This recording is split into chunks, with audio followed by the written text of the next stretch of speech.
baseball cards. Today I'm going to do a response video for Hidden Gem. That's Raphael. He's having a contest for 100 to 200 fans, and what he wanted was us to show 5 cards that bring us joy, make us happy when we look at them.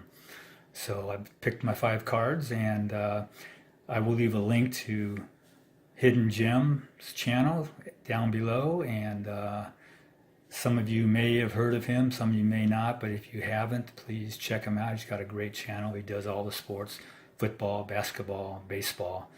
Not sure if he does hockey. I haven't seen any hockey videos. But anyway, my first card is going to be Ernie Banks. Now, this card I chose, all these cards I chose because they had something to do with my childhood.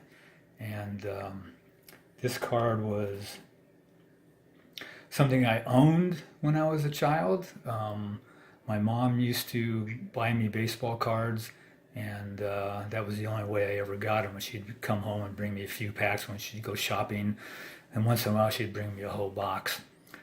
So I used to have this card, but as all my cards from childhood disappeared except for my 1960 tops and 1970 tops.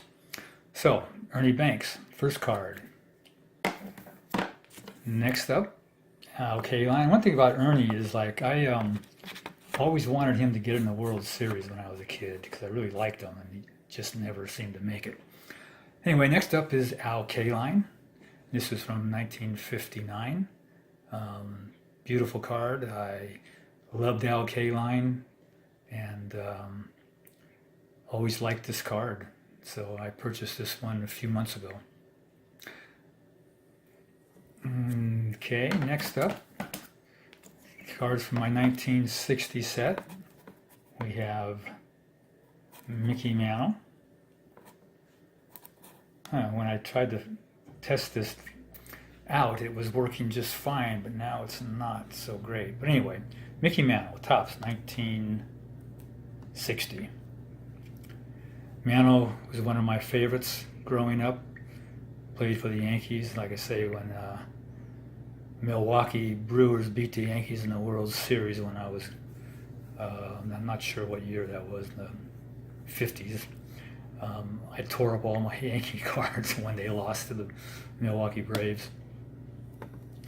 Next up, I have my next favorite player growing up, Willie Mays. Nothing to say about Willie. Man, he was fantastic. Saw him play a lot for the Giants back in Candlestick Park.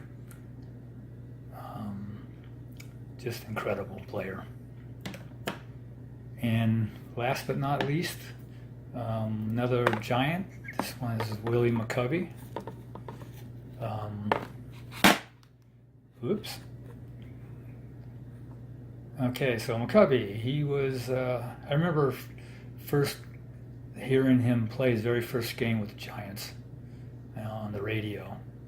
And he went 4 for 4 that day. Incredible. This was a card I purchased on my own as a child. Actually, I wasn't a child at the time. I was grown up. But I still have some of the 1970 Topps cards. I didn't collect a lot of them, but I had a little over 100. Okay, so that's my 5 cards that I like, that bring me joy, and hope you enjoyed the video, and I'll leave a link to Raphael's channel down below, Hidden Gem, so check him out if you haven't already. I think you'll like what he does. All right, everyone, take care. Have a great weekend. Bye.